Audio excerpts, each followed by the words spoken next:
Security analyst Dixon Osaje joins us now to talk more on this. Thank you for joining us on TVC Breakfast. Thank you. Now, just yesterday we got a report from the DSS saying that there were some persons planning to instigate some sort of anarchy, so to speak, across the country.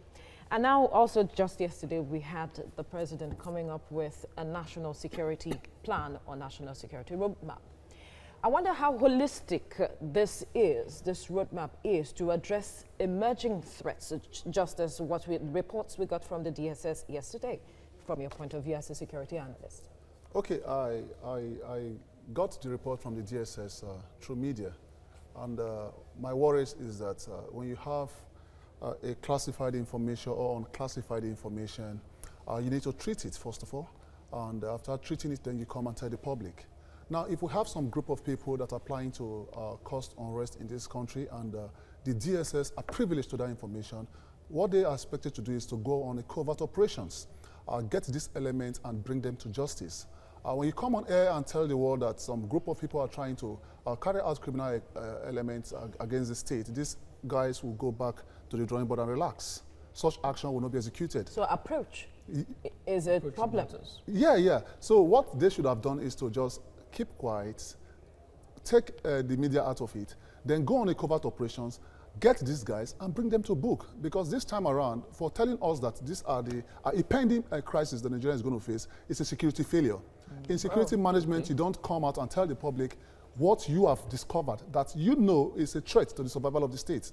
They should have gone before those guys, pick them up, then you can come out and tell us what you have done. Because one of the problems we're having with our security agencies is that they like talking. They like talking. They talk too much. They? Yes, they should. But when it comes to national security management, you should not talk. You first of all wait, carry out your execution plan, then come and tell us what you have done. So well, some would say that this is perhaps they are trying to, come in, address this issue in a different way, intelligence. Very good. Now, the criminal elements now will take a withdrawal from their actions, and they can strike anytime, any day. So if you have such information, you strike before the enemy strike. And that is why you need to take advantage of the enemy center of gravity. Because when the enemy is planning anything against you and you go back to the drawing board and you just relax and feel that you can only just tell the public what the enemy is planning, that is an intentional error. So what they should have done is to go before the enemy, because when we talk about security, you are supposed to go before the lost. Don't allow the lost to go before you. Go before the lost, get these guys and bring them to book. So I am not in support of them coming to tell us that they have uncovered. What did you uncover? If you uncover these guys, then get them arrested. When you get them arrested and you tell us, then good job.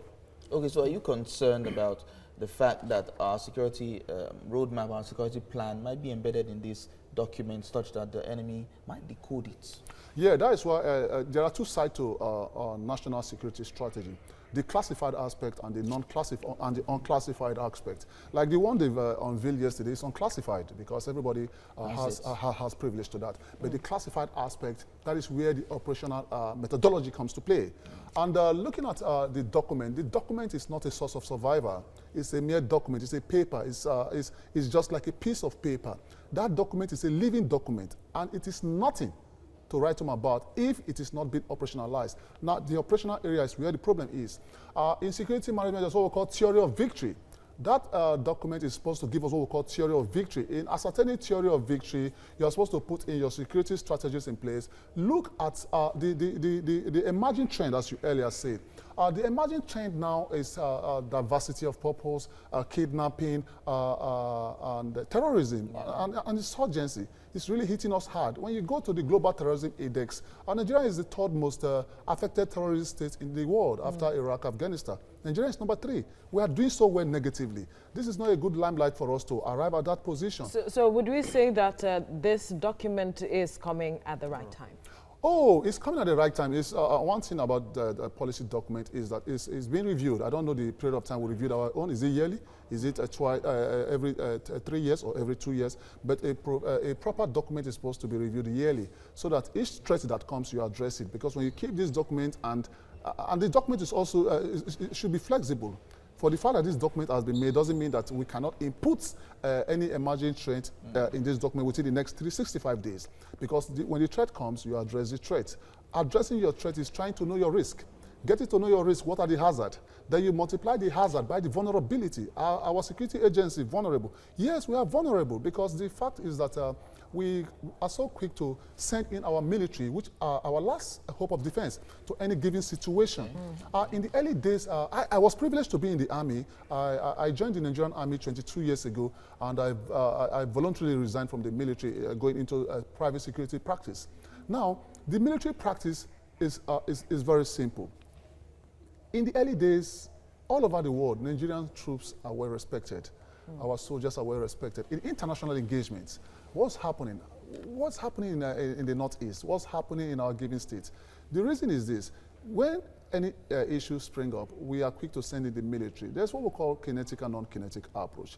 There is no war that you start with the gun of a barrel and end up with a gunshot. It starts from a honeymoon stage, and from the honeymoon stage, it develops to crisis stage. From crisis stage, it develops to conflict stage, then to war. So we need to start managing our military so that we don't expose them to danger, because they are our last hope of defense. Absolutely important. Dixon Osagie, thank you for your time. Thank you. Security analyst Dixon Osagie joins us now. Thank you for joining us on TVC Breakfast. Thank you. I'd like for us to shift our focus to the core philosophy of this approach, which has to do with human security. What is the concept of human security about? Well, thank you so much. I'm so impressed with the National Security Advisor.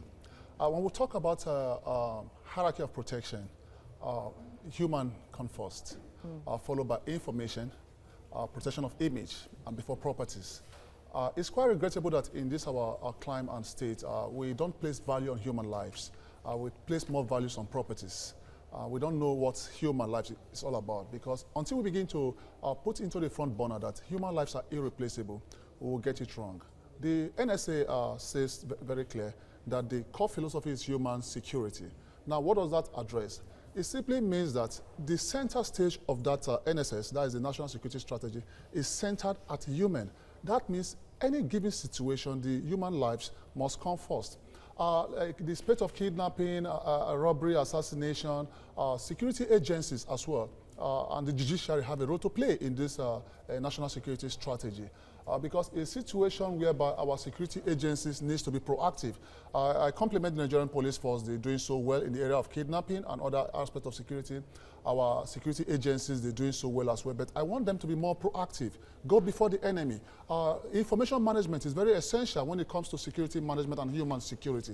Like when the ISIS leader al-Baghdadi was killed, nobody got to know when Americans were telling these guys until the day the guy was executed, before the world got to know that al-Baghdadi has been executed. The plan has been in place.